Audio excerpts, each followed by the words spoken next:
زنان نباید با جمال و زیبایی خود بنازند. جمال و زیبایی زن هیچ ارزش ندارد وقتی بد اخلاق و بی حیا باشد.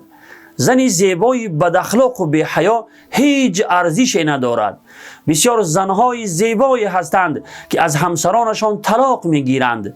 شوهرانشان نمیخواهند با آنها زندگی کنند از جهت بد اخلاق و بی حیا بودنشان. اما اگر زن در برابر زیبایی شرم و حیا و اخلاقی نیکو داشته باشد، صدها مرد خوب و صالح خواستگار آنها می شوند و می خواهند با آنها عائله برپا کنند.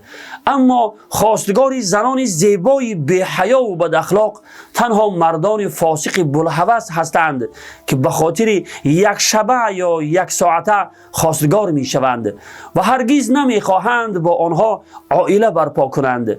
پس ای خواهر مسلمان، خود را چنان با شرم و حیا و اخلاق نیکو زینت بده که صدها مرد نیک و صالح خواستگارت شوند و انتخاب در دست تو باشد.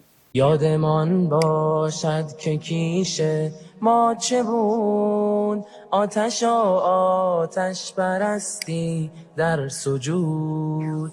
هدیه آورد سوی ما یار رسول، دین را چون ماه تابان در هلول. آری آن ناجی از جنس بشر، آن راد مردی که نامش بود عمر. دین حق را هدیه آورد سوی ما،